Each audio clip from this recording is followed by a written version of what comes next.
By the age 50, about 50% of all men experience some degree of baldness. And by 70, this number rises to 80%. And if you search the internet for information about treating hair loss, you will usually hear two extreme opinions. On one side, baldness is described as inevitable and untreatable. On the other side, there are so-called magic oils or supplements that promises to fix everything. The problem is that most of these claims have no real scientific evidence behind them. Yet many men keep chasing these useless hacks and miracle products, losing valuable time instead of starting effective, evidence-based treatment. And when it comes to male pattern hair loss, also called androgenetic alopecia, there are only two FDA-approved treatments, minoxidil and finasteride. We might discuss minoxidil in another video, but for now, let's focus on finasteride and talk about how does it work, how effective is it, who shouldn't use it, what are the side effects, and of course, we need to address the big elephant in the room, which is post-finasteride syndrome. To really understand male pattern hair loss or androgenetic alopecia and its treatment, we need to go back to puberty, because everything starts there. At puberty, your testes begin producing large amount of testosterone, which is the primary male hormone.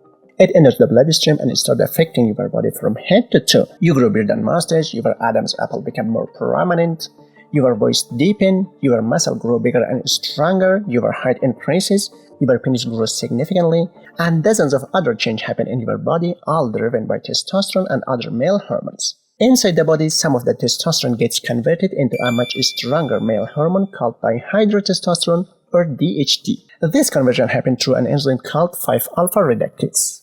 DHT stimulates prostate growth, and in genetically susceptible men, it drives follicular miniaturization or shrinkage on the scalp, which is the core mechanism behind male pattern hair loss. This is where finasteride and its stronger cousin Dutasteride come into play.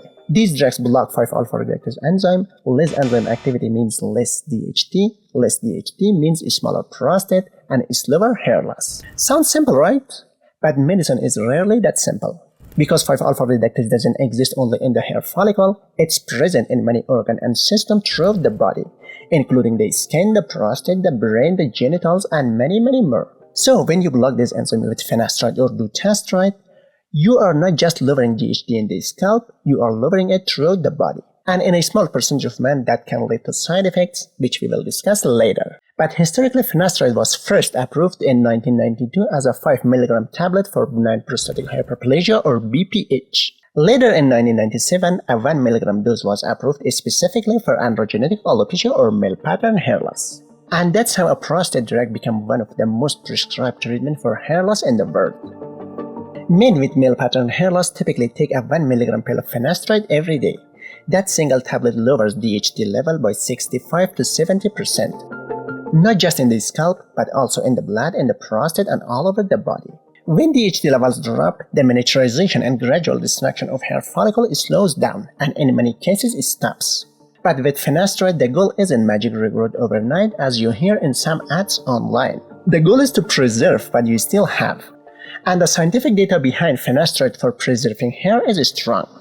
Around 88% of men experience reduced hair loss after starting treatment, and about 66% show some degree of regrowth in clinical studies, and these numbers show significant improvement. In one long-term study, men who received no treatment lost about 26% of their hair count over 5 years. In contrast, men taking finasteride didn't continue losing hair. They actually gained around 10% within the first year of treatment. And some people use topical minoxidil for androgenetic alopecia or male pattern hair loss. It does work, but generally not as effective as finasteride. After 1 year, about 59% of men improved with 5% topical minoxidil, which is significantly lower than roughly 88% response rate with finasteride. And it is not an alternative to finasteride, but when you combine finasteride with topical minoxidil, effectiveness increases to around 94%. That's why many doctors recommend using both finasteride and minoxidil at the same time. They work through different mechanisms and complement each other. And finasteride is primarily a drug to stop progression, not dramatically reverse baldness. However, some may notice a modest increase in hair density. But regrowth is usually limited, not significant. And the main benefit of finasteride is stabilization, not regrowth. The 1 mg daily dose is FDA approved for androgenetic alopecia or male pattern hair loss. It lowers DHT systemically, which is important, because as I previously said, when you block this enzyme, you lower DHT all over the body. not just in the scalp. That's how it stops hair loss, but that's also why side effects can occur in a small percentage of men. And another crucial point is that finasteride and minoxidil are not cures. They are long-term control treatments, and you should take them for as long as you want to keep your hair. Whether that's until your 30s, your 40s, your 50s, or even until the end of your life. If you stop the medication, DHT level rises again, within weeks shedding can begin, and within 1 year, most of the regrown or preserved hair is usually lost. We spend a lot of time and effort scripting, recording, and editing these videos. And as a small channel, every bit of support matters. If this video helps you even a little, give that like button a gentle hit and subscribe. It really helps us grow and continue creating content like this. And when you decide to start finasteride or minoxidil, you have to keep in mind that long-term commitment needed. Dutasteride is another 5-alpha reductase inhibitor. It approved in South Korea, Japan, and Taiwan for androgenetic alopecia. It is considered more potent than finasteride because there are two types of 5-alpha reductase enzyme, type 1 and type 2. Finasteride mainly blocks type 2 with only minimal effect on type 1, but dutasteride blocks both type 1 and type 2. And that broader blockade means a greater reduction in DHT level. Another major difference is how long the drugs stay in the body. Finasterides remain in the system for about 6 to 8 hours. Dutasteride, on the other hand, has a very long half-life. It can remain in the body for up to 4 to 5 weeks. So it's stronger and lasts much longer. Earlier we mentioned that finasteride is effective in around 88 to 90% of men. That means roughly 10 to 12% may not respond adequately to finasteride. And some of those men might benefit from dutasteride because of its stronger DHT suppression. But there is a trade-off. Dutasteride suppresses DHT more aggressively, about 90 to 95% drop in DHT level noticed, with 0.5 mg daily dutasteride within 3 months. It may cause side effects in a higher percentage of users compared to finasteride. And that brings us to an important part of this discussion: side effects. And there's a lot of misconception about the incidence of side effects, and most people think they can happen in a large portion of users. But the reality is only 2 to 4% of finasteride users develop side effects.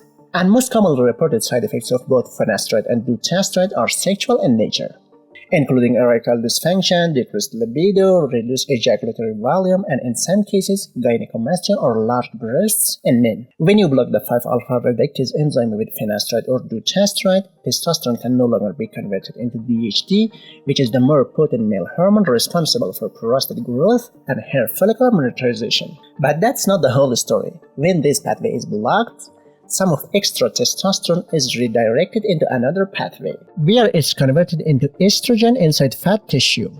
And estrogen is considered a female hormone, and high levels of estrogen is not desirable in a male body. So in simple terms, with finasteride and dutasteride, DHT levels come down and estrogen levels go up. This hormonal change explains why some men experience sexual side effects, but most men tolerate finasteride very well. For instance, in one study, participants were divided into 2 groups, one taking finasteride and the other taking placebo. About 5% of men in the finasteride group reported sexual side effects, but interestingly, around 3% in the placebo group also reported similar symptoms. That tells us that true drug-related incidence is likely 2 to 4%. Fertility can also be affected, and if a patient is taking alpha blockers such as tamsulosin at the same time with finasteride, ejaculation issue may become even worse. And there is also some report that finasteride can cause increase in risk of high-grade prostate tumors. For example, a study called the Prostate Cancer Prevention Trial showed a 25% reduction in overall prostate cancer prevalence among men taking finasteride. However, it also reported a higher incidence of high-grade tumors, which are the more aggressive types among those men. This finding led the FDA to issue a box warning regarding prostate cancer risk in finasteride. But later analysis suggested that the apparent increase in risk of high-grade tumors may have been due to detection biases, rather than a true biological increase in risk. And the debate between these two ideas is still ongoing. So what happens if side effects develop? Your doctor may reduce the dose of finasteride from 1 mg daily to 0.5 mg daily, or even 0.5 mg every other day. And if the side effects persist despite dose reduction, the medication should be discontinued. In the majority of men, sexual side effects resolve after stopping finasteride, but in rare cases, symptoms persist even after discontinuation. And this controversial condition is referred to as post-finasteride syndrome. And it is the most feared potential complication associated with the drug. And that's also where discussion becomes more complex. Post-finasteride syndrome is described as a condition in which symptoms persist even after stopping the drug for at least 3 months. Reported symptoms may include persistent sexual dysfunction, loss of libido, decreased orgasm sensation, change in penile size and curvature, anxiety, depression, and in very rare reports, even suicidal thoughts. Currently, there is no specific proven treatment for post-finasteride syndrome, but this condition is appeared to be very rare. Many reported cases involve individuals who may already have pre-existing condition that make them more susceptible to post-finasteride syndrome. There is still significant debate and controversy surrounding post-finasteride syndrome. Some researchers question whether the persistent symptoms are directly caused by finasteride itself, or whether they are related to underlying medical or psychological conditions that happen to coexist during the treatment. Conditions like diabetes, circulatory issues, sedentary lifestyle, smoking, poor general hygiene, or psychological problems. The scientific community has not reached a final conclusion about the causal relationship between finasteride and post-finasteride syndrome yet. Future research will likely clarify this further.